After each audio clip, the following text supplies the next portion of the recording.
കേരളത്തിന് കിട്ടിയ പുതിയ ഗവർണർ RSSകാരൻ തന്നെയാണ്. അതുകൊണ്ട് സംഖ്യ എന്ന് ധൈര്യമായി വിളിക്കാം. ആരിഫ് പോയപ്പോൾ അർലേക്കർ വന്നു എന്ന് മാത്രം. ചെറുത് പോയപ്പോൾ വലുത് വന്നു എന്ന രീതിയിലാണ് ഇടതുപക്ഷം കഴിഞ്ഞ കുറച്ചു നാളായി നോക്കിക്കാണുന്നതും. കഴിഞ്ഞ കുറച്ചു നാളെ കേരളം കണ്ടതും ഗവർണറായിരുന്ന ആരിഫ് മുഹമ്മദ് ഖാനും സർക്കാരും തമ്മിലുള്ള കനത്ത പോരാണ്. ഗവർണർ എന്ത് പറഞ്ഞാലും അതിനെ എതിർത്ത് വിവാദം ഉണ്ടാക്കുക, അല്ലെങ്കിൽ സംസ്ഥാന സർക്കാർ എന്ത് ചെയ്താലും അതിന് തടസ്സം നിൽക്കുക. ഇതായിരുന്നു കുറച്ചു കാലങ്ങളായി കേരളത്തിൽ നടന്നു വന്നത്.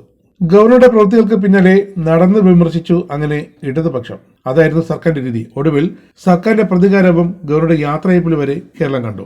മുമ്പെങ്ങുമില്ലാത്ത വിധം ഗവർണറെ യാത്ര അയക്കാൻ സംസ്ഥാന സർക്കാർ തയ്യാറായില്ല. ഔദ്യോഗികമായ യാത്രയയപ്പ് ചടങ്ങ് പോലും സംഘടിപ്പിച്ചില്ല. എന്നാൽ പുതിയ ഗവർണറായി കേരളത്തിലെത്തിയ അർലേക്കറിനെ വിമാനത്താവളത്തിൽ ചെന്ന് മുഖ്യമന്ത്രിയും മന്ത്രിമാരും അടക്കം സ്വീകരിക്കുകയും ചെയ്തു.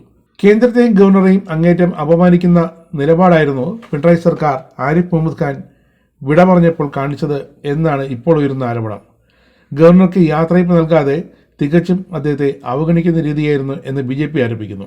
എങ്കിലും ഇത്രയും കാലം ഇടതുപക്ഷത്തിനെ ബുദ്ധിമുട്ടിച്ച മുൻ ഗവർണർ ആരിഫ് മുഹമ്മദ് ഖാന് യാത്രയയപ്പ് നൽകേണ്ട എന്ന് തന്നെയായിരുന്നു ഇടതു സർക്കാരിന്റെ തീരുമാനവും. ആ തീരുമാനം അവർ നടപ്പാക്കുകയും ചെയ്തു. പക്ഷേ പുതിയ ഗവർണർ അർലേക്കറെ വിമാനത്താവളത്തിൽ ചെന്നു തന്നെയാണ് ഔദ്യോഗികമായി സംസ്ഥാന സർക്കാർ സ്വീകരിച്ചത്.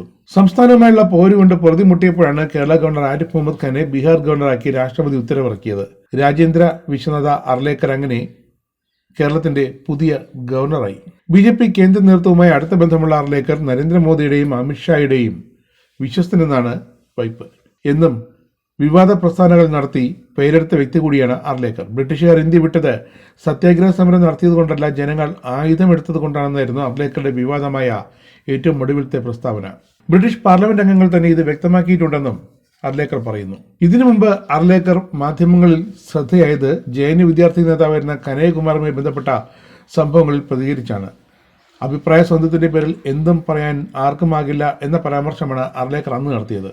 ബീഹാർ ഗവർണറായിരിക്കെ സർവകലാശാല ഭരണവുമായി ബന്ധപ്പെട്ട് നിതീഷ് കുമാർ സർക്കാരുമായും അർലേക്കർ കൊമ്പ് കോർത്തിരുന്നു. ഒരു വർഷത്തിന് ശേഷം നിയമസഭാ തിരഞ്ഞെടുപ്പ് കേരളത്തിൽ നടക്കാനിരിക്കുകയാണ്. അപ്പോഴാണ് പുതിയ ഗവർണറെ കേന്ദ്ര സർക്കാർ ഇങ്ങോട്ടേക്ക് വിട്ടയക്കുന്നത്. ഗവർണർമാരെ ഉപയോഗിച്ച് പ്രതിപക്ഷ പാർട്ടികൾ ഭരിക്കുന്ന സംസ്ഥാനങ്ങളിൽ മോദി സർക്കാർ നടത്തുന്ന ഇടപെടലുകളിൽ കേരളം വളരെ ശ്രദ്ധാലുവാണ് ഇത്തവണയും. അതുകൊണ്ട് തന്നെ പുതിയ ഗവർണറോടും കേരളം ആ സമീപനമാകും സ്വീകരിക്കുക. കേരളത്തിൽ മാത്രമല്ല, തമിഴ്നാട്, ബംഗാൾ തുടങ്ങിയ സംസ്ഥാനങ്ങളിലും മഹാരാഷ്ട്രയിലുമൊക്കെ ഗവർണറും സംസ്ഥാന സർക്കാരും തമ്മിൽ കടുത്ത ഏറ്റുമുട്ടലാണ് നടന്നത്. പുതിയ ഗവർണറെ കുറിച്ച് നിങ്ങൾക്ക് ധാരണയില്ലാത്തത് കൊണ്ടാണ് മാധ്യമങ്ങൾ ഇങ്ങനെയൊക്കെ പറയുന്നതെന്നാണ് അർലേക്കറെ കുറിച്ച് ചോദിച്ച മാധ്യമപ്രവർത്തകരോട് BJP സംസ്ഥാന അധ്യക്ഷൻ K. സുരേന്ദ്രന്റെ പ്രതികരണം.